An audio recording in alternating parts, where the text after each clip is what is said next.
Huwag kang umarte na parang inosente, Diego. Hawak ko ang ebidensya. Ikaw ang nagnakaw ng security code ng kumpanya. Hindi ko magagawa yan, Nay. Alam ninyong buong buhay ko ay nagtatrabaho ako ng tapat para sa pamilyang ito. Tapat?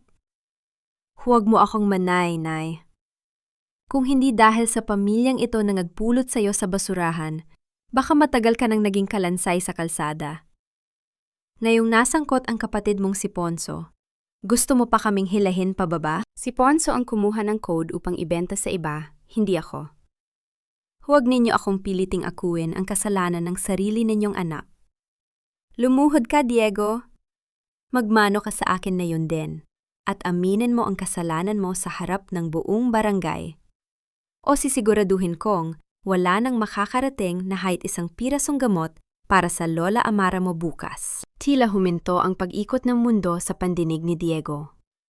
Ang bawat salita ni Claudina ay parang latigo na humahampas sa kanyang hubad na pagkatao, unti-unting pumupunit sa huling natitirang piraso ng kanyang dignidad.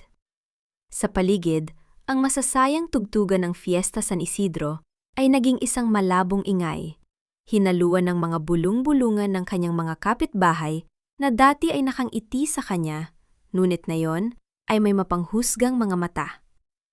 Bakit palaging ganito ang tadhana sa kanya? Bakit ang bawat patak ng pawis na ibinuhos niya para sa pamilyang ito ay tila naging lason na ngayon ay unti-unting pumapatay sa kanya?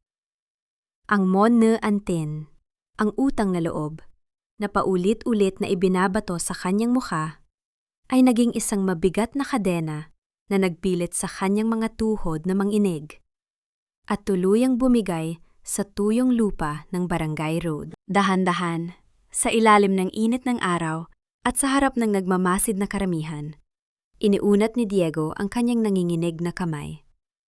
Hinawakan niya ang magaspang at malamig na kamay ni Claudina. Dinala ito sa kanyang noo upang magsagawa ng pagmamano, habang ang bawat hiblang ng kanyang puso ay sumisigaw sa matinding pighati. Ginawa niya ito hindi dahil sa kasalanan, kundi para sa kaligtasan ng matandang babaeng nag-iisang nagbigay sa kanya ng tunay na pagmamahal. Ang kanyang hininga ay naging mababaw at ang bawat tibok ng kanyang puso ay tila isang marahas na paghampas sa kanyang dibdib. Isang matalim na tunog ng pagpreno ng isang mamahaling sasakyan ang pumutol sa mapanghusgang katahimikan ng barangay. Mula sa loob ng itim na kotse, bumaba ang isang babaeng may tindig ng isang reyna. Si Tessa Villarreal, suot ang kanyang mamahaling corporate suit na tila hindi nababagay sa maputik na eskinita ng lugar, ay naglakad ng may tiwala sa sarili patungo sa gitna ng kaguluhan. Ang kanyang mga hakbang ay lumika ng marahang tunog sa semento, ngunit sapat na upang mapatahimik kahit ang pinakamaingay na kapitbahay ni Diego. You don't have to bow to these people, Diego. Tumayo ka riyan. Sino ka namang pakialamera ka? Huwag kang makialam sa pamilya namin. Ito ang magnanakaw na pinalaki namin. I am Tessa Villarreal, and he is no longer under your roof. Hindi ninyo siya pwedeng syaktan o hiyain ng ganito, dahil mula sa araw na ito, siya ay akin na. Akin? Ano ka? Bumili ng asawa sa kalsada? Tingnan mo ito ng mabuti, Aling Claudina. Ito ang aming civil marriage certificate. Kasal kami ni Diego, kaya kung may anumang paratang ka sa kanya, dadaan ka muna sa mga abogado ko. At tungkol sa mga gamot ni Lola Amara, nailipat ko na siya sa pinakamagandang pribadong ospital sa Makati kaninang umaga pa. Natulala si Claudina habang hawak ang papel na ibinato sa kanya ni Tessa. Ang kanyang mga labi ay nanginig sa galit at gulat, habang si Ponso ay napaurong sa takot nang makita ang mga seryosong bodyguard na nakatayo sa likod ng babaeng CEO. Tumingin si Diego kay Tessa. Ang kanyang mga mata ay puno ng kalituhan at kawalang paniniwala. Ang babaeng ito, na ilang beses pa lamang niyang nakikita sa mga malalayang investigasyon tungkol sa nawawalang dokumento ng mga Norrington, ay narito ngayon. Inaangkin siya sa harap ng buong mundo. Nabalik lamang ang diwa ni Diego nang hawakan ni Tessa ang kanyang braso. Ang hawak nito ay malamig Ngunit may lakas na nagpilit sa kanya na tumayo ng tuwid. Sa ilalim ng mga bulong-bulungan ng barangay na ngayon ay pinararatangan siyang gintong lalaki na bumam sa skirt ng isang mayaman, sumakay si Diego sa sasakyan nang hindi lumilingon sa kanyang lumang buhay. Nang magsara ang pinto ng sasakyan, ang ingay ng fiesta ay tuluyang naglaho. Napalitan ng malamig na hangin ng aircon at ng amoy ng mamahaling katad. Tumingin si Diego kay Tessa na ngayon ay abala sa kanyang tablet. Tila ang nangyari kanina ay isang simpleng transaksyon lamang. Bakit mo ginawa yon? Hindi mo ko kilala, Tessa. I know you more than you think, Diego. O baka mas gusto mong tawagin kitang Cypher? Alam kong ikaw ang may hawak ng susi sa decryption ng Norrington files. At kailangan ko yon upang iligtas ang kumpanya ko mula kay Beatriz. So ginamit mo lang ako para sa mga file? Ang kasal na ito? Laro lang sa'yo? This is a business contract, Diego. Bibigyan kita ng proteksyon, pera at pinakamahusay na paggamot para sa lola mo.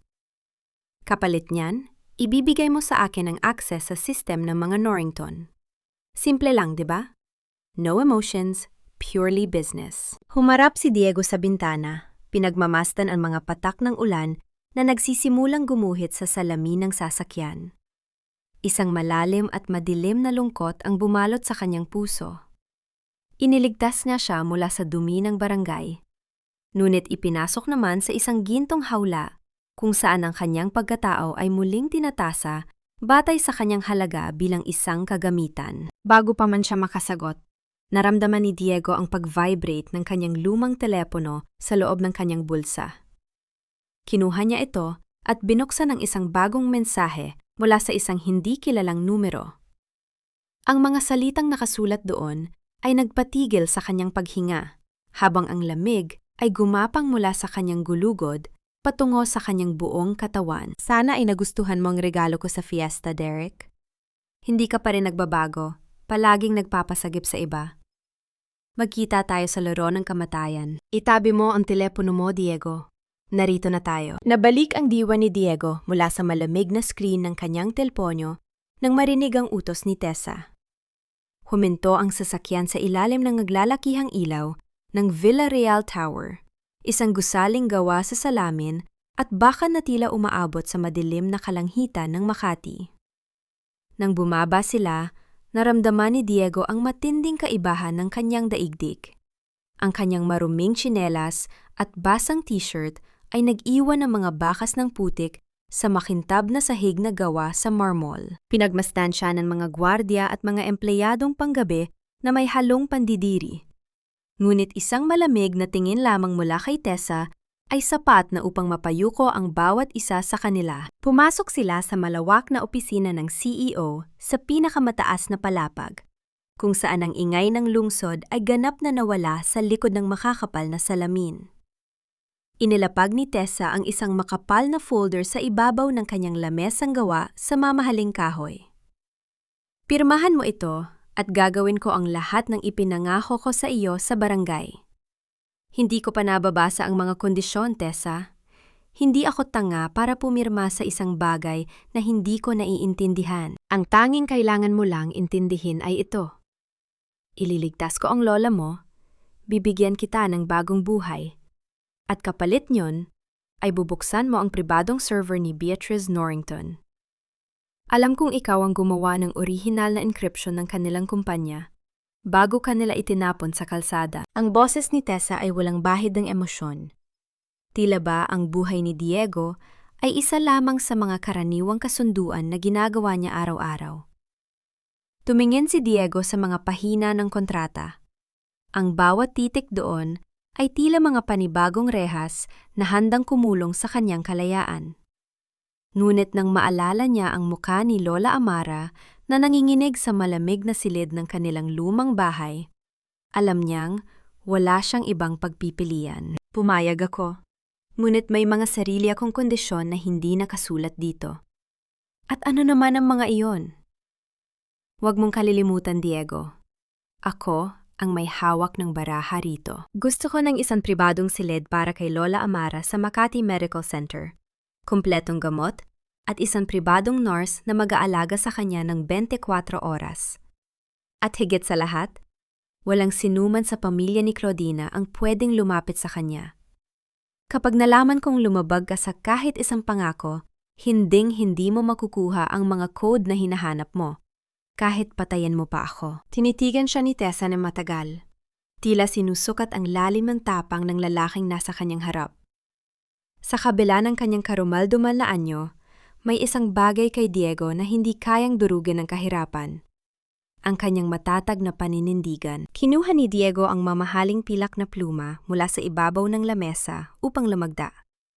Sa sandaling iyon, nang magdikit ang kanilang mga daliri, napansin ni Tessa ang magaspang at may mga pulang peklat na palad ni Diego. Mga sugat na nakuha sa mahabang taon ng mabigat na pagtatrabaho sa konstruksyon. Naramdaman ni Diego ang titig ni Tessa, kaya mabilis niyang binawi ang kanyang kamay, binalot ng matinding hiya ang kanyang sistema, ngunit nanatiling matigas ang kanyang ekspresyon. Bago pa man maidampi ni Diego ang pluma sa papel, biglang tumunog ang telepono ni Tessa sa ibabaw ng lamesa. Ang pangalang nakasulat sa screen ay nagdulot ng biglaang katahimikan sa loob ng silid. Beatrice Norrington. Sinagot ni Tessa ang tawag at inilagay ito sa speakerphone habang si Diego ay nanatiling nakatayo ng tahimik. Ang kanyang mga kamao ay unti-unting nagbiga sa matinding galit. Tessa, balita ko ay nag-ampon ka ng isang ligaw na aso mula sa tondo. Huwag mong isipin na ang pagpapakasal sa kanya ay makakapagligtas sa Villarreal Holdings. Ang basurang iyon ay walang halaga, at kung magpapatuloy ka sa pakikialam sa mga usapin ng Norrington, sisiguraduhin kong babagsak ang kumpanya mo bago matapos ang buwang ito. Ang boses ni Beatrice ay puno ng kamandag at pagmamataas. Bawat salita ay tila isang babala mula sa isang lobo na handang pumatay. Napansin ni Diego ang bahagyang panginginig ng mga daliri ni Tessa. Ang kanyang mukha ay nawala ng kulay, ngunit pinilit niyang panatilihin ang kanyang malamig na tinig. Panoorin mo ako, Beatrice. Ang asong tinutukoy mo, ang siyang magpapabagsak sa kaharian mo. Matapos ang tawag, ibinaba ni Tessa ang telepono. Ang katahimikan ay muling bumalik, mas mabigat at mas mapanganib kaysa kanina. Tumingin si Diego sa babaeng nasa kanyang harap. Sa likod ng matatag na maskara ng isang CEO, nakita niya ang isang takot na kaluluwa na nakikipaglaban para sa kanyang sariling buhay. Sa unang pagkakataon, nakaramdam si Diego ng isang kakaibang pagnanais na protektahan siya. Hindi dahil sa kontrata, kundi dahil sa pareho silang sugatan ng parehong kaaway. Ipinatong ni Diego ang pluma sa papel at mabilis na isinulat ang kanyang lagda sa ilalim ng kontrata. Sa kanyang sarili, gumawa siya ng isang lihim na panata. Gagamitin niya ang pagkakataong ito upang mahanap ang totoong cipher na sumira sa kanyang buhay at sisiguraduhin niyang pagbabayaran nina Beatrice at Claudina ang bawat patak ng luhang idinulot nila sa kanya at kay Tessa. Binitawan ni Diego ang pluma na lumika ng isang matalim na tunog sa ibabaw ng lamesa. Bago siya tumalikod upang sumunod sa assistant ni Tessa na maghahanda ng kanyang matutulugan. Naiwan si Tessa na nag-iisa sa malawak na opisina. Kinuha niya ang nilagdaang kontrata at pinagmasdan ang lagda ni Diego. Isang kakaibang pakiramdam ang nagtulak sa kanya na buksan ang kanyang lihim na drawer. Inilabas ang isang lumang dokumento ng pamilya Norrington mula sa 15 taon na ang nakalilipas. Isang liham na isinulat ng yumaong tagapagmana na si Derek Norrington bago ito nawala. Nang ipatong niya ang 2 papel sa ilalim ng ilaw, naramdaman ni Tessa ang mabilis na pagtibok ng kanyang puso. Ang bawat kurba, ang bawat diin ng panulat, at ang paraan ng pagsulat ng titik at ka sa lagda ni Diego ay eksaktong kapareho ng sulat kamay ng nawawalang tagapagmana ng pinakamayamang pamilya sa bansa. Sino ka ba talaga, Diego? Sigurado ka bang dito natin gustong tumira, Tessa? Medyo malayo ito sa nakasanayan mo. Ito ang pinakamaligtas na lugar para sa atin na yon, Diego.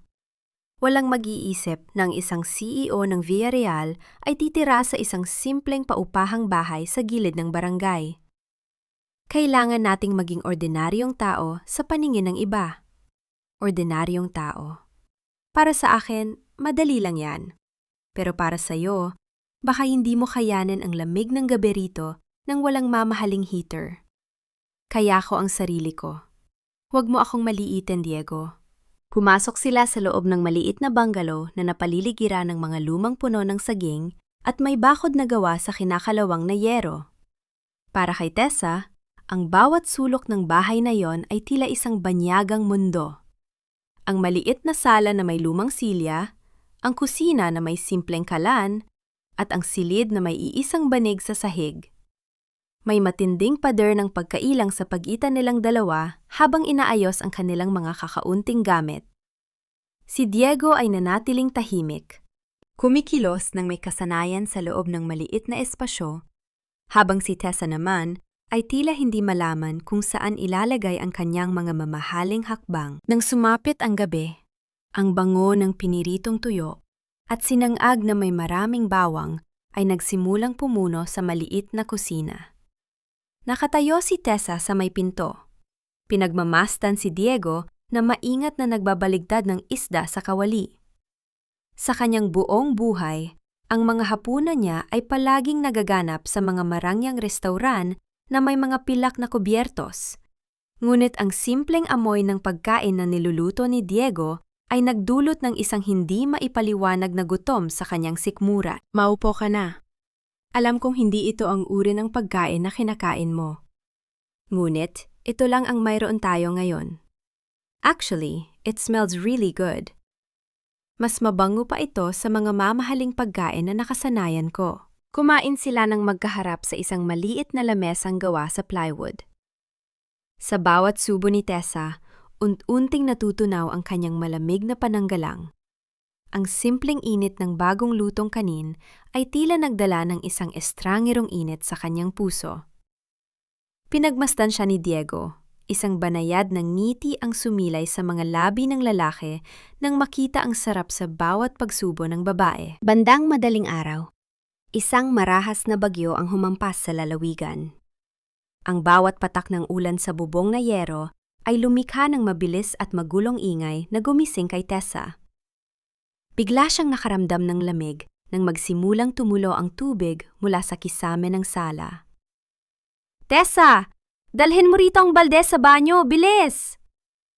Saan ko ito ilalagay? May tulo rin dito sa tabi ng bintana. Magkasamas nilang inayos ang mga lumang timba at mangkok upang saluhin ang mga patak ng tubig. Sa dilim ng gabi, sa loob ng masikip na espasyo ng sala, madalas na magkadampian ang kanilang mga balikat at braso habang inaayos ang mga lalagyan. Sa bawat pagdikit ng kanilang mga balat, naramdaman ni Tessa ang mabilis na tibok ng kanyang puso. Isang uri ng kaba na hindi dahil sa takot, kundi sa kakaibang init na nagmumula sa katawan ni Diego. Nang humupa ng bahagya ang tindi ng ulan, naupo sila sa sahig, nakasandal sa pader, habang pinakikinggan ang banayad na ritmo ng mga patak ng tubig na nahuhulog sa mga timba. Nanginginig si Tessa sa lamig. Ang kanyang mga bisig ay nakakulong sa kanyang dibdib. Umalis sandali si Diego at bumalik na may dalang isang baso ng mainit na tsaa na gawa sa luya. Maingat niyang ginabayan ang nanginginig na kamay ni Tessa upang hawakan ang mainit na baso. Ang kanyang malalaking palad ay bumalot sa mga maliliit na daliri ng babae upang ibahagi ang kanyang sariling init. Salamat, Diego. Bakit nga pala ganito ka karesponsable? Parang sanay na sanay ka ng mag-alaga ng iba. Wala akong ibang pagpipilian, Tessa. Nung bata pa ako, biglang nawala ang aking tunay na ina. Ang tanging natatandaan ko lang sa kanya ay ang kanyang amoy at ang kanyang malambot na tinig. At isang pilak na locket. Iniwan niya ako sa isang simbahan bago siya tuluyang nawala. Mula noon, natutunan ko ng alagaan ang aking sarili hanggang sa ampunin ako ni Claudina upang maging katulong ng kanyang anak. Nakinig si Tessa nang may matinding lungkot na hindi niya maipaliwanag. Ang lalaking ito, na itinuturing ng marami na isang simpleng manggagawa, ay may dalang sugat na mas malalim pa sa kanyang mga sariling dusa. Ang kanyang pananaw kay Diego ay unti-unting nagbago. Hindi na ito isang kasangkapan lamang sa kanyang negosyo, kundi isang kaluluwang nais niyang protektahan mula sa karahasan ng mundo. Nang sumapit ang huling bahagi ng gabi, nagpasya silang magpahinga. Nahiga si Diego sa banig sa sahig, habang si Tessa naman ay nahiga sa lumang sofa malapit sa kanya.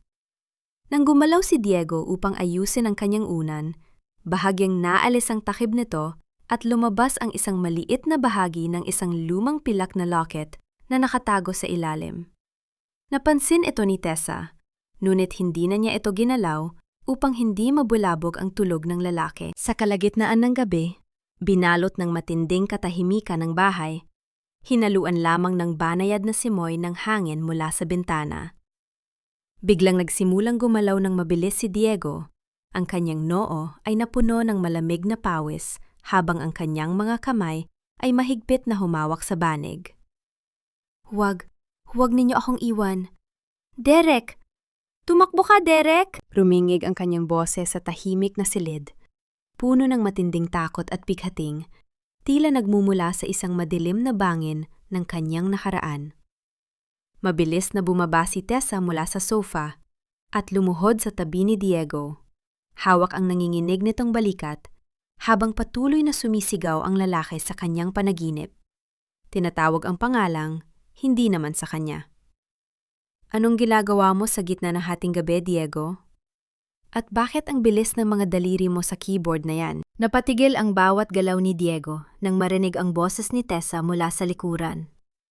Ang tanging liwanag sa loob ng madilim na sala ay nagmumula sa asul na liwanag ng kanyang lumang laptop na nagpapakita ng mga komplikadong linya ng code na tila mga buhay na uod na gumagalaw sa screen. Mabilis na isinara ni Diego ang laptop, ngunit huli na, nakita na ni Tessa ang bilis at kasanayan ng kanyang mga kamay. Isang kasanayang hindi matatagpuan sa isang simpleng trabahador sa konstruksyon. Inayos ko lang ang security ng network natin, Tessa. Ayaw nating mapasok tayo ng mga tauhan ni Beatrice sa digital na paraan, hindi ba? Security network? Ang bilis ng pag-type mo ay parang sa isang profesional na hacker. At iyong mga code na nakita ko, hindi yon pangkaraniwan. Sino ka ba talaga? Isang tao lang na gustong mabuhay, Tessa. Matulog ka na. Malayo pa ang biyahe natin bukas para sunduin si Lola Amara. Umiwas si Diego sa titig ni Tessa at mabilis na naglakad patungo sa kanyang banig. Alam ni Tessa na nagsisinungaling ang lalaki, ngunit pinili niyang manahimik muna. Ang bawat kilos ni Diego ay tila isang piraso ng puzzle na unti-unting nabubuo sa kanyang isipan. Ngunit ang kabuuan ng larawan ay nananatiling malabo at mapanganib. Kinabukasan, dumating ang Norz na kasama si Lola Amara sa kanilang bagong tirahan. Ang matandang babae ay mahina at tila nawawala sa kanyang sariling mundo dahil sa sakit. Ngunit nang maramdaman niya ang hawak ni Diego, isang tipid na ngiti ang sumilay sa kanyang mga labi. Sa isang sandali ng katahimikan, pinagmasdan ni Tessa si Diego habang maingat itong inilalagay ang kumot sa natutulog na matanda. Kahit na wala silang tunay na ugnayan sa dugo, ang pagmamahal na ipinapakita ni Diego ay higit pa sa nakikita ni Tessa sa mga marangyang pamilya sa Makati. Ito ang golden moment na nagpalambot sa puso ni Tessa. Nakita niya ang isang lalaking kayang maging matalas na sandata sa gabi, ngunit isang mapagmahal na apo sa araw. Nabalot ng ingay ang tahimik na paligid nang huminto ang isang makintab at pulang sasakyan sa harap ng kanilang bakod. Bumaba si Mona, suot ang kanyang mamahaling bestido at may dalang pamaypay. Tila ba diring-diri siya sa alikabok ng barangay? Tessa, dear! Oh my God, are you really living in this place? It smells like poverty and fried fish. How can you stand this? Anong ginagawa mo rito, Mona? Paano mo nalaman ang address na ito? I have my ways. Concerned lang ako sa iyo. Balita kasi sa Manila ay nabaliw ka na ra, kaya nagpakasal ka sa isang hamak na magnanakaw. Look at him, Tessa. He's just a common thief you bought from the streets. Sigurado ka bang hindi niya nananakawan ang mga alahas mo habang natutulog ka? Tumayo si Tessa at hinarap si Mona nang may nanlalamig na tingin. Naramdaman ni Diego ang pang-iinsulto, ngunit nanatili siyang nakayuko habang hawak ang kamay ni Lola Amara. Tila ayaw niyang mabulabog ang kapayapaan ng matanda. Lumabas ka, Mona, na yun din.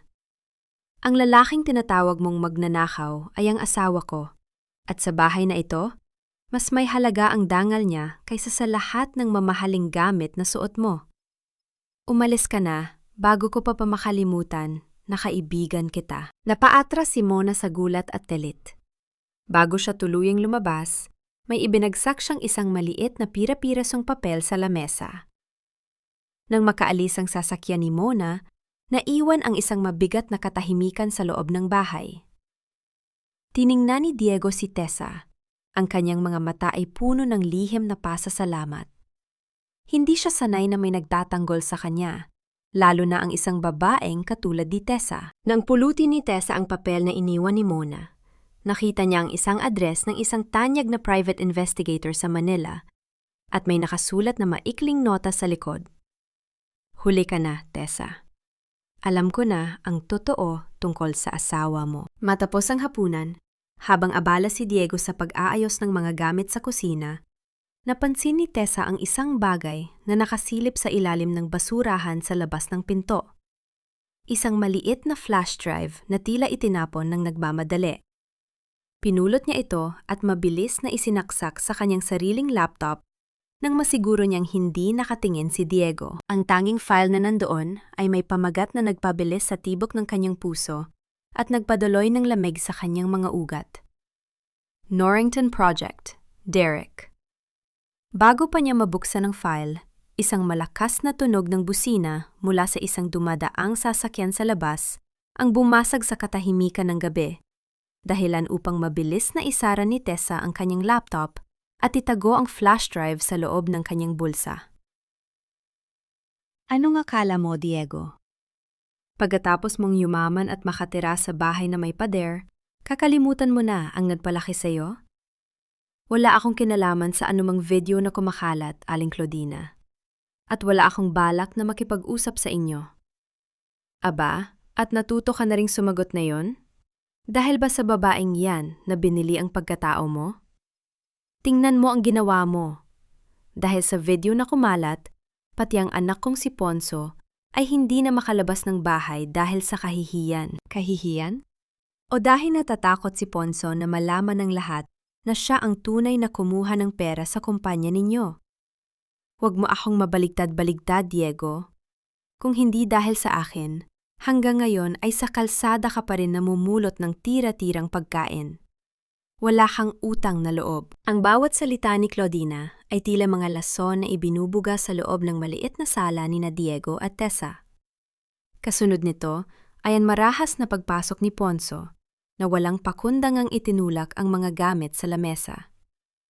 Ang tunog ng mga basong na basag at ang pagbagsak ng mga silya ay lumika ng isang magulo at nakatutulig na ingay na bumasag sa kapayapaan ng umaga.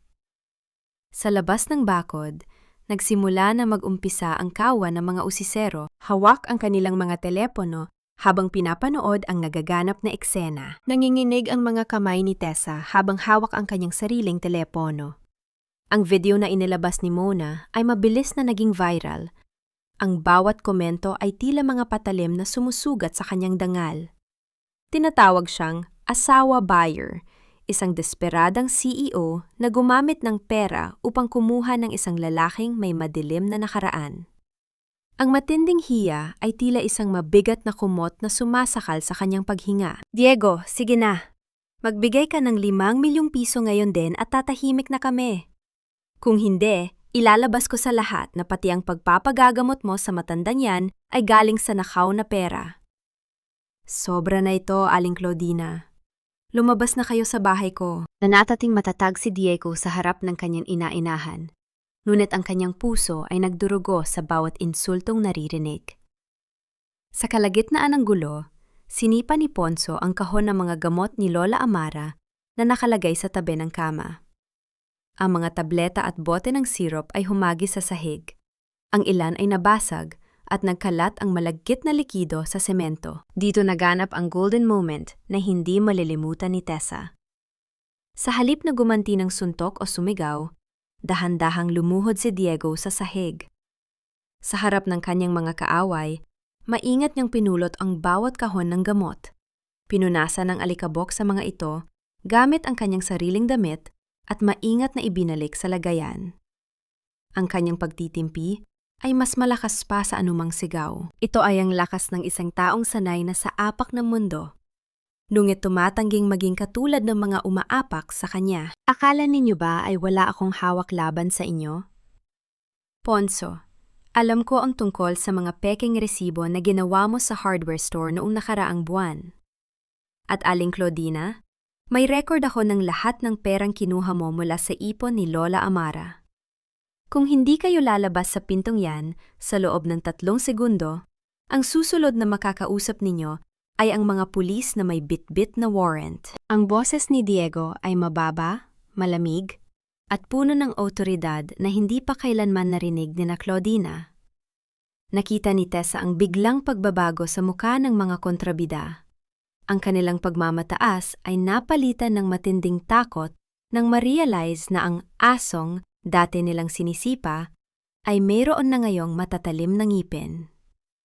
Mabilis na lumabas ang mag-ina, sumisigaw pa rin ng mga sumbat, ngunit kitang-kita ang pagmamadali sa kanilang mga hakbang. Nang tuluyang mawala ang ingay ng sasakyan ni Claudina, binalot ng isang nakabibinging katahimikan ang bahay.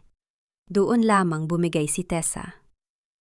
Ang kanyang mga balikat ay nagsimulang manginig, at ang mga luhang kanina pa niya pinipigilan ay tuluyang dumaloy sa kanyang mga pisingi. Ang kahihiyan, ang pagtataksil ni Mona, at ang gulo ng kanyang buhay ay tila naging isang malaking alon na lumunod sa kanya. Dahan-dahang lumapit si Diego. Hindi siya nagsalita ng anumang mabulaklak na salita. Sa halip, marahan niyang ipinatong ang kanyang kamay sa likod ni Tessa at hinila ito patungo sa isang mahigpit ngunit magalang na yakap. Isinubsob ni Tessa ang kanyang muka sa dibdib ni Diego. Hinahayaan ang kanyang sarili na umiyak ng husto habang nararamdaman ang matatag na tibok ng puso ng lalaki. Sa sandaling iyon, ang amoy ng malinis na sabon at ang init ng katawan ni Diego ang naging tanging kanlungan ni Tessa mula sa mapanghusgang mundo sa labas. Tahan na, Tessa. Narito ako. Hindi ko hahayaang saktan kanila ulit. Ang bawat luhang inilabas mo ngayon, sisiguraduhin kong magiging dahilan ng kanilang pagsisisi bukas. Sa gitna ng pighate, naramdaman ni Tessa ang isang kakaibang uri ng kaligtasan. Habang yakap siya ni Diego, tumunog muli ang telepono ng lalaki sa ibabaw ng lamesa. Isang tawag mula kay Beatrice Norrington. Hindi ito sinagot ni Diego, ngunit ang kanyang mga mata ay nag-apoy sa isang matinding determinasyon. Seryoso ang banta ni Beatrice, at alam ni Diego na ang gulo sa barangay ay simula pa lamang ng isang mas malaking bagyo na handang sumira sa lahat ng bagay na sinimulan nilang buuin. Isang maling hakbang mo na lang, Tessa, at mawawala sa iyo ang lahat ng pinaghirapan ng mga magulang mo. Hindi mo ba naiisip ang kahihiyang idinudulot mo sa Board of Directors? Ang kahihiyan ay hindi nanggagaling sa pagpili sa tamang tao, kundi sa pagtalikod sa katarungan para lang sa pera. Katarungan? Isang magnanakaw ang pinakasalan mo. Pinantatawanan tayo ng buong industriya, Tessa. Kung hindi mo aayusin ang gulong ito sa loob ng 48 oras, kukunin namin ang posisyon mo bilang CEO. Gawin ninyo ang gusto ninyong gawin. Pero tandaan ninyo, ako ang nagdala sa kumpanyang ito sa rurok. At ako rin ang tanging nakakaalam kung paano ito ililigtas mula sa mga kamay ni Beatrice Norrington. Lumabas si Tessa mula sa boardroom nang may matatag na tindig. Ngunit sa loob niya ay tila may isang malaking bahagi ng kanyang pagkatao ang gumuho. Ang bawat hakbang niya sa makintab na sahig ng opisina ay mabigat. Tila ba ang bawat tile ay humihigop sa kanyang lakas. Sa labas, naghihintay si Diego sa loob ng sasakyan. Ang kanyang mukha ay puno ng pag-aalala habang nakatingin sa screen ng kanyang tablet. Tessa, may problema sa ospital. Tumawag ang NARS. May mga lalaking hindi kilala na umaaligid sa silid ni Lola Amara. Kailangan nating pumunta roon ngayon din. Huwag kang mag-alala, Diego. Nagpadala na ako ng karagdagang security. Hindi nila magagalaw ang lola mo. Pero kailangan nating dumaan muna sa simbahan. Kailangan kong makausap si Padre Elias. Ang gabi ay tila bumibigat habang papalapit sila sa parokya ng San Isidro. Ang lumang simbahan ay nakatayo ng mapayapa sa ilalim ng liwanag ng buwan. Ngunit ang katahimikan sa loob nito ay may dalang kakaibang bigat. Sa loob ng madilim na kumpisalan, naupo si Diego upang mangumpisal. Hindi dahil sa kasalanan, kundi dahil kailangan niya ng mapaghihingahan ng kanyang mga dinadalang pighati. Padre Elias, natatakot ako. Hindi para sa sarili ko, kundi para sa mga taong nadadamay sa gulo ko. Bakit ba ang nakaraan ay palaging humahabol, kahit anong bilis ng takbo natin? Anak, ang nakaraan ay hindi kaaway na dapat takbuhan, kundi isang salamin na dapat harapin. Ngunit minsan, ang katotohanan ay may dalang hapdi na mas matalas pa sa anumang patalim. May kakaiba sa boses ni Padre Elias, isang panghinginig na hindi dahil sa katandaan, kundi dahil sa isang lihim na tila sumasakal sa kanyang lalamunan. Pagkatapos ng kanilang pag-uusap, lumabas si Diego at iniwan si Padre Elias na nag-iisa sa tabi ng altar. Dito naganap ang golden moment ng kabanatang ito. Sa ilalim na nag-iisang liwanag ng kandila, lumuhod si Padre Elias sa harap ng krus. Ang kanyang mga kamay, na hawak ang isang lumang rosaryo, ay nanginghinig ng husto. Ang bawat bulong ng kanyang dalangin ay hinaluan ng mahihinang hitbi. Hindi siya nagdarasal para sa kapatawaran ng iba, kundi para sa kanyang sariling kaluluwa na unti-unti nang nilalamon ng isang mahirap na desisyon. Nabalik ang katahimikan nang pumasok ang isang anino sa pintuan ng simbahan. Si Beatrice Norrington, suot ang kanyang itim na belo, ay naglakad patungo sa altar nang walang anumang bakas ng paggalang. Elias, alam nating dalawa ang totoo. Ibigay mo sa akin ang mga dokumentong iniwan ng yumaong patriarch at mananatiling nakatayo ang iyong ampunan. Tumanggi ka at sisiguraduhin kong bukas na bukas din ay magiging abo ang bawat pangarap ng mga batang inaalagaan mo rito. Binantaan mo ang isang alagad ng Diyos sa loob ng kanyang tahanan, Beatrice? Sa mundong ito, Elias, ang pera at kapangyarihan ang tunay na Diyos. Isipin mo ang mga bata. Isipin mo ang iyong parokya. Ano ang halaga ng isang Diego kumpara sa kinabukasan ng daan-daang ulila? Umalis si Beatrice na iniwan ang isang lason sa isipan ng pare. Sa loob ng silid ng parokya, pinuksan ni Padre Elias ang isang lumang drawer. Doon, sa ilalim ng mga lumang Biblia, ay may nakatagong isang lihim na sobre. Ang papel sa loob nito ay luma na at naninilaw, ngunit ang mga salitang nakasulat doon ay malinaw pa rin. Isang liham mula sa tunay na ina ni Diego na nag-uugnay kay Padre Elias sa isang nakaraang matagal na niyang ibinaon. Isang matinding bitak ang nabuo sa pananampalataya ng matandang pare. Ang kanyang tungkulin bilang tagapang-alaga ng katotohanan ay pilit na binubuwag ng kanyang takot para sa kaligtasan ng mga batang umaasa sa kanya. Habang ang hangin sa labas ay umiihip ng malakas, lumika ito ng malungkot na tunog sa mga bintana ng simbahan. Tila ba humihingi ng tulong ang kalikasan? Nagpasya si Padre Elias. Lumuhod siya sa ilalim ng altar, inalis ang isang lihim na bahagi ng sahig, at inilabas ang isang maliit na kahoy na kahon. Dahan-dahan niyang binuksan ang takip nito. Sa loob, nakahiga ang orihinal na kasunduan ng pag-aampon kay Derek Norrington at ang mga dokumentong magpapatunay na si Diego ang siyang tunay at nag-iisang tagapagmana ng pinakamalaking yaman sa bansa.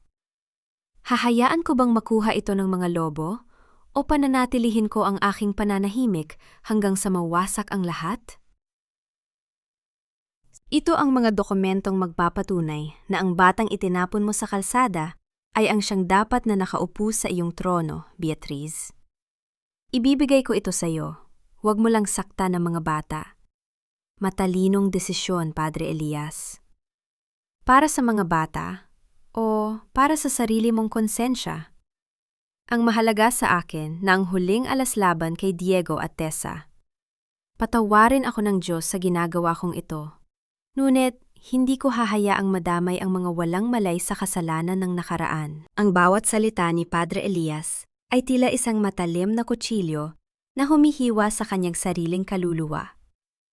Sa loob ng madilim na sulok ng isang lumang bodega sa likod ng parokya, iniabot ng nanginginig na kamay ng pare ang dilaw na sobre kay Beatrice Norrington. Tinanggap ito ni Beatrice ng may mapanuyang ngiti. Ang kanyang mga mata ay nag-apoy sa tagumpay habang binubuklat ang mga dokumentong magpapabagsak sa kaisa-isang banta sa kanyang kapangyarihan. Sa kabilang bahagi ng bayan, sa loob ng maliit at madilim na sala ng kanilang bahay, nakaupo si Diego sa harap ng kanyang laptop. Ang tanging ingay na naririnig ay ang mabilis na pagtibok ng kanyang puso at ang banayad na paghuni ng electric fan. Gamit ang kanyang kakayahan bilang cipher, binabantayan niya ang bawat galaw sa loob ng network ng mga Norrington. Biglang may lumitaw na pulang babala sa kanyang screen. Isang illegal na access sa kanyang protektadong server. At ang lokasyon ng pinagmulan nito ay nagpabilis sa kanyang hininga. Hindi maari. Ang IP address na ito, nanggagaling sa opisina ng parokya, tila gumuho ang mundo ni Diego. Ang taong itinuring niyang pangalawang ama, ang taong pinagkatiwalaan niya ng kanyang mga lihim, ay siya mismong nagbukas ng pinto para sa kanyang mga kaaway. Hindi na nag-aksaya ng panahon si Diego. Sa gitna ng malakas na buhos ng ulan, sumakay siya sa kanyang lumang motorsiklo at humarurot patungo sa simbahan. Ang bawat patak ng ulan sa kanyang mukha ay hinaluan ng mga luhang hindi niya mapigilan. Pagdating sa simbahan, nakita niya ang pintuan na bahagyang nakabukas. Pumasok si Diego nang walang anumang ingay. Ang kanyang mga yapak ay nag-iwan ng basang marka sa sahig. Nakita niya si Padre Elias na nakaluhod sa harap ng altar. Ang mukha nito ay nakasubsob sa kanyang mga kamay. Padre, bakit? Bakit ninyo ako ipinagganulog? Napaangat ng tingin si Padre Elias. Ang kanyang mga mata ay puno ng matinding pighati at takot. Hindi siya makapagsalita. Ang kanyang lalamunan ay tila binara ng matinding kahihiyan. Para sa mga bata, Diego, binantaan ni Beatriz ang ampunan. Sisirain niya ang buhay ng daan-daang ulila kung hindi ko ibibigay ang mga dokumento. Patawarin mo ako, anak. Ipinagpalit ninyo ang katotohanan para sa isang kasunduan sa demonyo, Padre. Ang mga dokumentong iyon ang tanging proteksyon ko. Ang tanging paraan upang malinis ang pangalan ko at mailigtas ang pamilya Villarreal. Ngayong nasa kanya na yon, wala na kaming laban. Dito naganap ang isang golden moment na bumuta sa puso ng bawat isa sa kanila. Sa gitna ng kanyang pagsusumamo, nang inginig na kinuha ni Padre Elias ang isang lumang Biblia upang yakapin ito. Ngunit dahil sa panghihina ng kanyang mga kamay, bumagsak ang banal na aklat sa sahig. Ang tunog ng pagbagsak nito ay umalingaw-ngaw sa tahimik na simbahan, tila isang hatol ng langit. Nang makita ni Padre Elias ang mga luha ng matinding pagkabigo at pagtataksil sa mga mata ni Diego, doon niya naramdaman ang tunay na bigat ng kanyang ginawa. Ang batang iniligtas niya noong araw ay siya ring batang pinatay niya sa espiritual na paraan na yung gabi. Bago pa man makasagot ang pari, tumunog ang telepono ni Diego. Ito ay tawag mula kay Tessa. Nang sagutin niya ito, ang tanging narinig niya ay ang marahas na paghikbi ng babae at ang mga boses ng mga lalaking nagsisisigaw sa background. Diego, tulungan mo ako. Ang mga tauhan ni Beatriz, pumasok sila sa opisina ko. May dala silang mga dokumentong galing daw sa simbahan. Tinatanggalan na nila ako ng karapatan sa Villarreal. Diego, nawala na ang lahat sa akin. Tessa, huwag kang lalabas. Hintayin mo ako, parating na ako. Ibinaba ni Diego ang telepono at mabilis na tumakbo palabas ng simbahan. Hindi na lumingon kay Padre Elias na naiwang nakaluhod sa tabi ng bumagsak na Biblia. Ang ulan ay naging mas marahas. Tila ba sumasabay sa galit at pighating nararamdaman ni Diego? Alam ni Diego na sa gabing ito, hindi lang ang kanyang pangalan ang ninakaw, kundi pati na rin ang buhay ng babaeng sinisikap niyang mahalin at protektahan. Ang bitag ni Beatriz ay ganap ng sumara at ang tanging alas na hawak nila ay naging sandata na ngayon upang sila ay tuluyang durugin. Habang nagmamaneho sa madilim at madulas na kalsada, ang tanging nga sa isip ni Diego ay ang mukha ni Tessa na puno ng takot. Wala na silang kumpanya, wala na silang ebidensya, at ngayon ay nasa bingit na rin sila ng pagkawala ng kanilang kalayaan. Diego, huwag kang lalaban, wala kang kasalanan. Tumabi ka, Miss Villarreal. May bitbit kaming warrant of arrest para sa lalaking ito sa paratang na corporate espionage at pagnanakaw ng trade secrets ng Norrington Group. Espionage? Pakana ito ni Beatriz. Alam ninyong inosente siya? Tessa, huwag na. Alagaan mo si Lola Amara. Huwag mong pababayaan ang sarili mo. Huwag mong itaya ang lahat para sa akin. Bumigat ang hangin sa paligid nang marinig ang tunog ng bakal na posas na sumara sa mga pulso ni Diego. Ang bawat hakbang ng mga pulis habang hinihila ang lalaki patungo sa naghihintay na sasakyan ay tila mga martilyo na dumudurog sa puso ni Tessa. Pinanood niya ang papalayong sasakyan. Ang mga pulang ilaw nito ay unti-unting naglaho sa dilim ng gabi, hinaluan ng kanyang mga luhang hindi na mapigilan. Alam ni Tessa na ang mga ebidensyang hawak ni Beatriz, mga dokumentong galing mismo sa simbahan, ay sapat na upang ikulong si Diego habang buhay. Kinabukasan, tumungo si Tessa sa marangyang opisina ni Beatriz Norrington. Ito ang paghaharap ng dalawang reyna. Ang isa ay puno ng tagumpay at ang isa ay bitbit ang bigat ng buong mundo. Numiti si Beatriz ng mapanira habang inilalapag ang isang kasunduan sa ibabaw ng kanyang lamesa. You look pathetic, Tessa. All this for a common thief? He is not a thief, Beatriz, and you know that. Wala akong pakialam kung ano ang tingin mo sa kanya. Ang mahalaga ay ang hawak kong ebidensya. Pero dahil gusto kitang bigyan ng pagkakataon, narito ang alok ko. Pirmahan mo ang paglilipat ng lahat ng shares mo sa Villarreal Holdings sa pangalan ko. At bukas na bukas din, iuurong ko ang lahat ng demanda laban sa asawa mo. He will be free, but you will be a nobody. Nanginig ang kamay ni Tessa. Ang kumpanyang iyon, ang tanging pamana ng kanyang mga magulang, ang bunga ng kanyang pawis at dugo sa loob ng maraming taon. Ngunit nang maisip niya si Diego na nakakulong sa madilim na rehas, ang bawat sentimo ng kanyang yaman ay tila nawalan ng halaga. Bago siya magdesisyon, tumungo muna si Tessa sa presinto. Sa likod ng malamig at makapal na salamin ng visitation room, nakita niya si Diego. Maputla ito, may mga pasa sa mukha, ngunit ang kanyang mga mata ay nagniningning pa rin ng katapatan. Dito naganap ang golden moment na bumuta sa katahimikan ng silid. Hindi sila makapagsalita ng maayos dahil sa bantay. Kaya ipinatong ni Tessa ang kanyang palad sa salamin. Ramdam niya ang lamig ng materyales na namamagitan sa kanila. Sa kabilang panig, idinampiri ni Diego ang kanyang palad.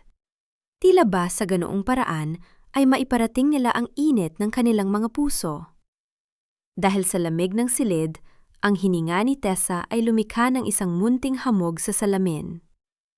Gamit ang kanyang nanginginig na daliri, maingat na isinulat ni Diego ang salitang, "Salamat," sa hamog na iyon. Ang bawat titik ay tila isang dalangin ng pag-ibig na nagpaiyak ng husto kay Tessa. "Huwag kang mag-alala, Diego. Ilalabas kita rito, pangako." Pagbalik sa opisina ni Beatriz, kinuha ni Tessa ang pluma. Hindi siya nag-atubili. Sa bawat kurba ng kanyang lagda sa ilalim ng kasunduan, isinusuko niya ang kanyang kaharian para sa kalayaan ng lalaking nagturo sa kanya kung paano muling magmahal. Laban sa payo ng kanyang mga abogado, tinalikuran niya ang Villarreal Holdings.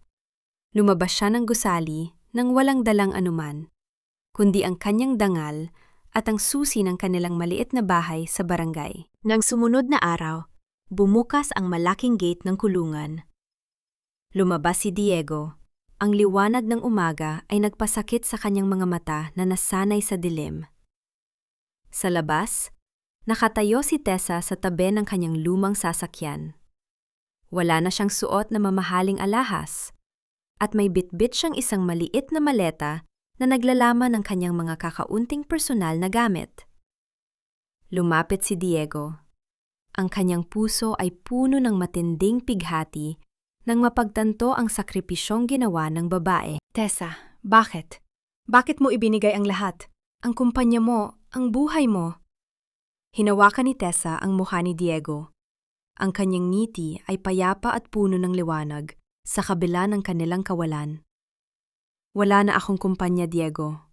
Wala na akong pera at kapangyarihan. Pero sa wakas, meron na akong ikaw. At yon ang yaman na hindi kailanman mananahaw ni Beatriz. Binalot sila ng katahimikan habang ang tunog ng mga susi ng kulungan na kumakalansing sa kamay ng gwardya ay unti-unting naglahos sa kanilang pandinig. Sila ay malaya na, ngunit ang daan patungo sa katarungan ay mas naging mapanganib at madilim kaysa noon. Diego, anak, pasensya na sa mga nasabi namin dati. Akala namin ay totoo ang mga balita, pero nakita namin ang sakripisyo ni Tessa para sa iyo. Salamat ho, Aling Nena. Hindi ko ho inaasahang may sasalubong pa sa amin dito. Huwag mong sabihin yan. Ang barangay na ito ang nagpalaki sa iyo.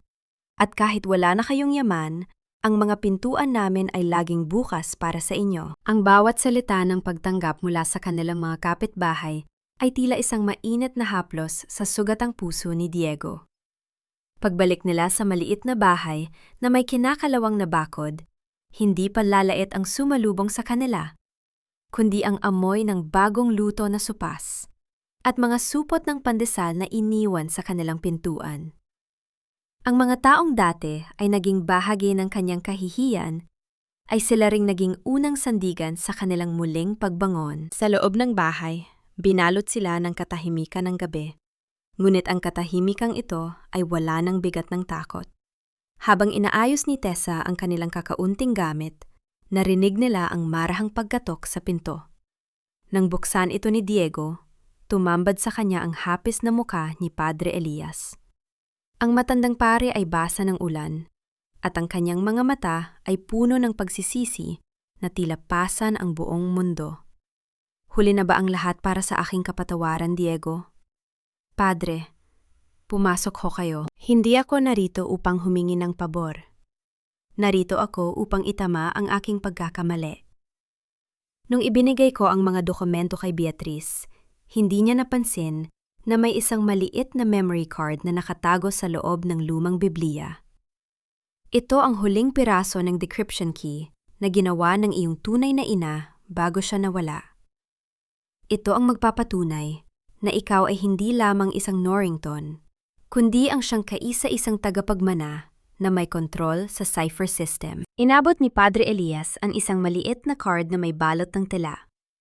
Sa sandaling iyon, naramdaman ni Diego ang biglang pagdaloy ng pag-asa sa kanyang mga ugat. Ang pagtataksil ng pare ay naging daan upang makuha niya ang tanging bagay na hindi kailanman maaabot ni Beatriz. Mabilis na binuksan ni Diego ang kanyang laptop. Sa ilalim ng malamlam na liwanag ng bumbilya, nagsimulang sumayaw ang kanyang mga daliri sa keyboard. Ang bawat pindot niya ay tila isang hakbang patungo sa katarungan. Sa tabi niya, nakaupo si Tessa. Pinagmamasdan ang determinasyon sa muka ng kanyang asawa. Dito naganap ang isang golden moment na nagpagaan sa bigat ng kanilang pinagdadaanan.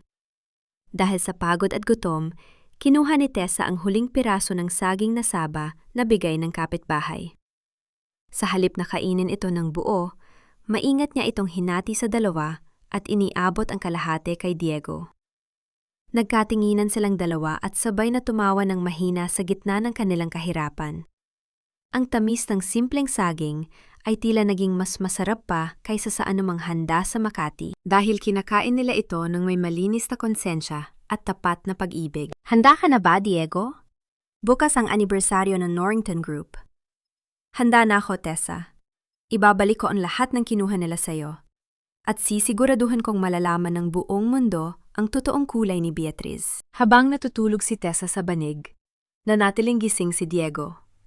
Isang lihim na email ang kanyang ipinadala sa inbox ni Beatriz mula sa isang account na hindi matutunton. Isang account na may pangalang Cypher. Ang laman ng email ay wala kundi isang countdown timer na mabilis na bumabawas ang mga segundo. 24 na oras na lamang ang natitira. Bago sumikat ang araw, pinindot ni Diego ang huling command sa kanyang computer. Ang lahat ng malalaking media outlets sa bansa ay nakatanggap ng isang misteryosong imbitasyon para sa isang special revelation sa gitna ng piging ng mga Norrington. Ang tunog ng banayad na hilik ni Lola Amara sa kabilang silid ay nagbigay ng huling piraso ng kapayapaan na kailangan ni Diego. Ang laban na ito ay hindi na lamang para sa pera o kapangyarihan. Ito ay para sa dangal ng bawat taong binaliwala at tinapakan ng mga mapang api. Wala kayong karapatang pumasok sa pagtitipon na ito. Guards, ilabas ang mga pulubi na yan. Ang tanging lalabas dito ngayon, Beatriz, ay ang lahat ng kasinungalingan mo. Anong pinagsasabi mo, Tessa? Kinuha ko na ang lahat sa inyo. Wala na kayong kumpanya, wala na kayong pangalan. Nagkakamali ka. Hindi kami narito para bawiin ang yaman. Narito kami para bawiin ang katotohanan. Ang bawat salita ni Tessa ay umalingaw sa malawak at marangyang ballroom ng Norrington Grand Hotel. Ang bawat matapang na hakbang nila ni Diego sa gitna ng mga nagkikintabang chandelier at mga mamahaling hiyas na mga panauhin ay tila isang marahas na hamon sa kapangyarihan ni Beatriz. Nakatayo sa gilid si Mona. Ang mukha nito ay namumutla habang hawak ang kanyang baso ng champagne. Hindi malaman kung saan titingin sa gitna ng dumaraming bulong-bulungan ng madla. Sa isang iglap, tila nagkaroon ng sariling buhay ang bawat ilaw sa loob ng bulwagan. Ang mga ito ay nagsimulang kumurap-kurap hanggang sa tuluyang mamatay. Binalot ang lahat sa isang nakabibinging dilim. Isang matinding kaba ang bumalot sa mga panauhin. Ngunit bago pa man magkaroon ng gulo, ang higanting screen sa likod ng entablado ay biglang nagliwanag. Hindi ang mukha ni Beatriz ang lumabas doon, kundi ang mga dokumento ng illegal na transaksyon ng Norrington Group.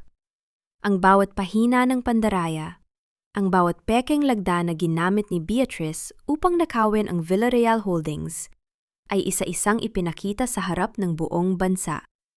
Kasunod nito ay ang isang audio recording, ang boses ni Claudina na malinaw na nakikipag-ayos kay Beatriz. Tinatanggap ang 5 milyong piso kapalit ng pagpaparatang kay Diego bilang isang magnanakaw. Ito ang mukha ng katarungan na pilit ninyong ibinaon sa dumi. Ang boses ni Diego ay mababa, ngunit puno ng awtoridad habang naglalakad siya paakyat sa entablado. Sa bawat yapak niya, tila ba ang sahig ay nanginginig sa bigat ng katotohanan? Hinarap niya si Beatriz na ngayon ay nanginginig sa galit at takot. Ang kanyang mga mata ay naniningkit habang pilit na tinatawag ang kanyang mga bodyguard. Ngunit walang sinuman ang lumapit. Ang bawat tao sa silid ay nakapako ang tingin sa screen. Inilabas ni Diego ang orihinal na DNA test at ang kasunduan sa pag-aampon na may selyo ng simbahan, ang dokumentong magpapatunay na siya si Derek Norrington, ang kaisa-isang legal na tagapagmana ng pamilya. Ang katahimikan sa loob ng ballroom ay naging mas malalim pa sa gabi. Ang tanghing naririnig ay ang mabilis na paghinga ni Beatriz na tila isang hayop na nasok sa bitag. Dito naganap ang golden moment na nagpatahimik sa lahat ng bulong-bulungan. Lumapit si Diego sa podium at kinuha ang gintong pin ng pamilya Norrington na nakalagay doon bilang simbolo ng kapangyarihan. Pinagmasdan niya ito ng matagal. Ang liwanag ng screen ay nagpapakinang sa bawat kanto ng hiyas. Sa halip na isuot ito, dahan-dahan niyang ibinalik ang pin sa ibabaw ng lamesa nang walang anumang panghihinayang. Pagkatapos, tumalikod siya at kinuha ang kamay ni Tessa, hinawakan ito ng mahigpit sa harap ng lahat. Ipinakita niya sa buong mundo na ang kanyang halaga ay hindi nakadepende sa isang piraso ng metal, kundi sa katapatan ng kanyang puso. Hindi ko kailangan ng trono ninyo upang maging tao. Ibabalik ko ang kumpanyang ito sa isang board na marunong rumespeto sa katarungan. At Tessa, ang Villarreal Holdings ay muli ng sayo. Bumukas ang malaking pinto ng ballroom at pumasok ang mga awtoridad. Ang tunog ng mga bakal na posas na nagkadaop-daop ay umalingaw-ngaw sa buong silid nang arestuhin si Beatriz at ang kanyang mga kasabwat, kasama na si Mona na umiiyak habang tinatakpan ang kanyang mukha sa harap ng mga kamera. Nang lumabas sina Diego at Tessa mula sa hotel, sinalubong sila ng malamig na hangin ng madaling araw.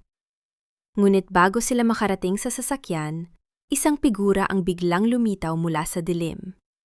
Si Claudina, nakaluhod sa malamig na semento, ang mga damit ay marumi at ang mukha ay basa ng luha. Nakikiusap siya, humihingi ng awa para sa kanyang sarili at para kay Ponso. "Diego, anak ko, patawarin mo kami. Huwag mo kaming ipakulong. Utang na loob, Diego." Tumingin si Diego sa babaeng naging dahilan ng kanyang 15 taon na pagdurusa.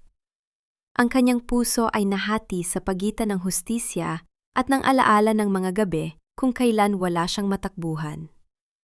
Ang cliffhanger ng kanilang kapalaran ay nakasalalay sa isang huling desisyon na magbabago sa lahat ng bagay na kanilang sinimulan. Hindi pa tapos ang laban na ito, Derek.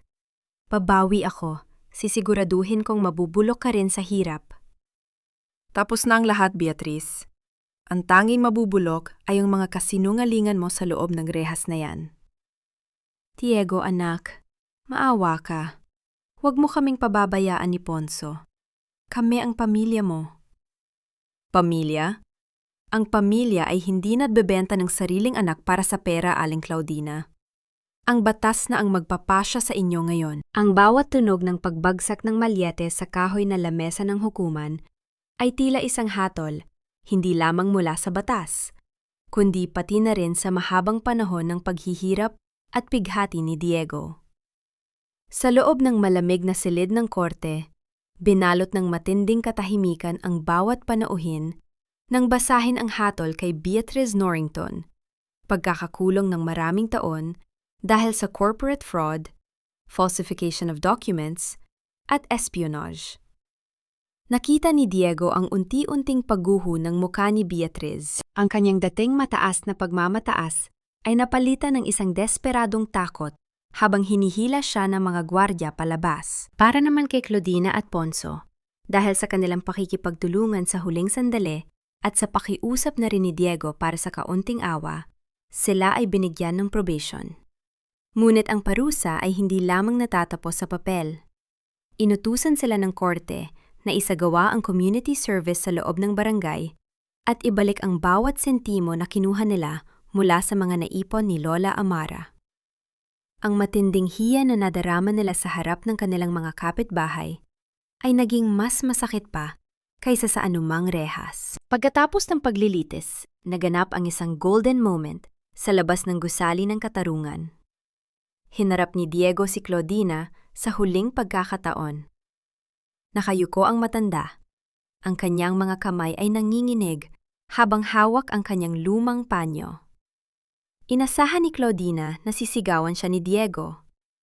Ngunit ang natanggap niya ay isang banayad at magalang na pagtango. Aling Claudina, tapos na ang utang na loob ko sa inyo.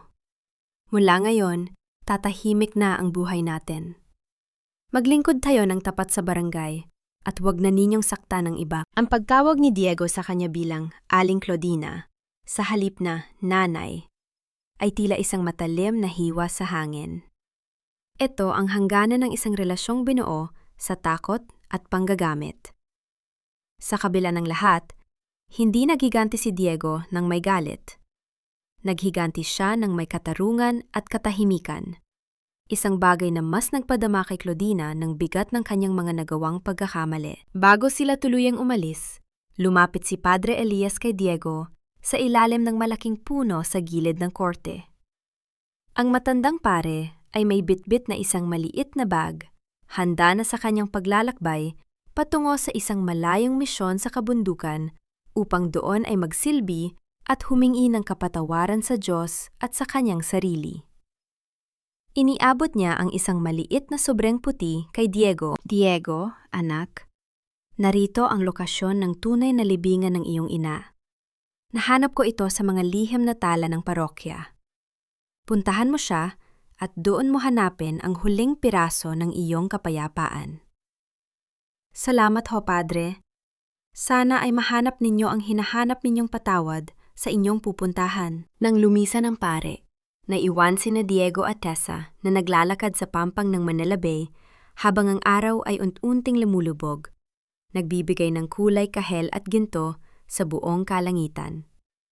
Ang tunog ng mga banyayad na alon na humahalik sa dalampasigan ay tila isang oyayi na nagpapatulog sa lahat ng galit at pighati ng nakaraan. Huminto si Tessa at lumingon kay Diego. Ang hangin ay nagpapalipad sa kanyang buhok, habang ang kanyang mga mata ay nagdiningning sa ilalim ng takip silim. Derek o Diego, sino ka ba talaga sa harap ko ngayon? Hinawakan ni Diego ang kamay ni Tessa. Ang kanilang mga daliri ay nagkabit ng mahigpit, sumisimbolo sa isang pangakong hindi na muling mabubuwag ng anumang bagyo. Tumingin siya ng malayo sa abot tanaw, kung saan ang langit at dagat ay nagtatagpo. Ako ang lalaking iniligtas mo sa fiesta, Tessa. At ako ang lalaking magmamahal sa iyo habang buhay, kahit anong pangalan pa ang itawag nila sa akin. Ang katahimikan sa pagitan nila ay puno ng mga salitang hindi na kailangang bigkasin.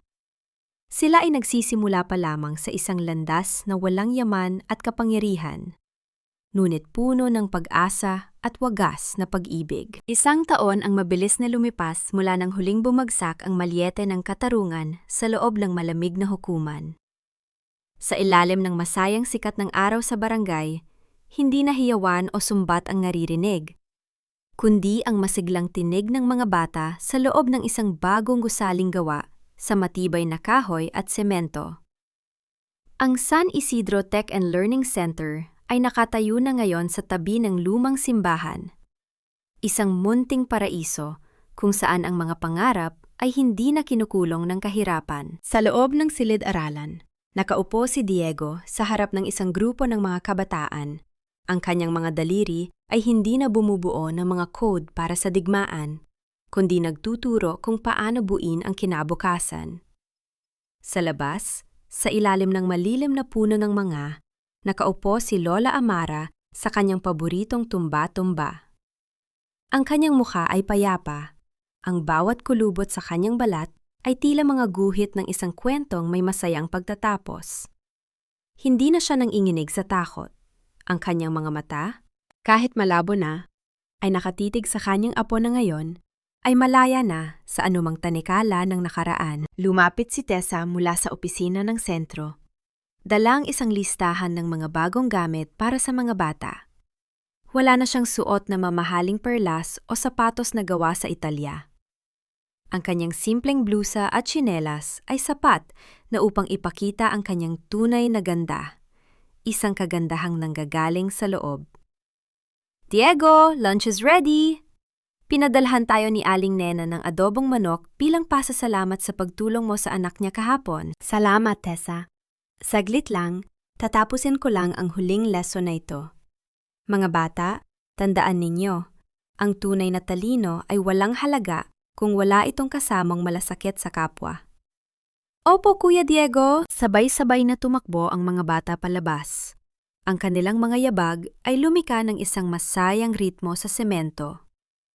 Dito naganap ang golden moment na tila nagpahinto sa oras. Napansin ni Tessa na may kaunting tisa o chalk sa pisngi ni Diego. Hindi siya nag-atubili. Kinuha niya ang kanyang sariling panyo at dahan-dahang pinunasan ang mukha ng lalaki.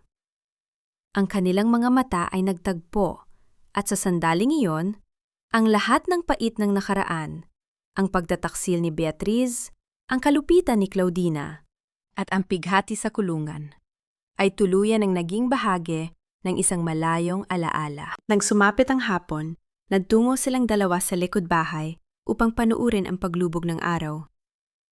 Niyakap ni Diego si Tessa mula sa likod. Ipinapatong ang kanyang baba sa balikat ng babae habang kapwa sila nakatingin sa kahel na kalangitan.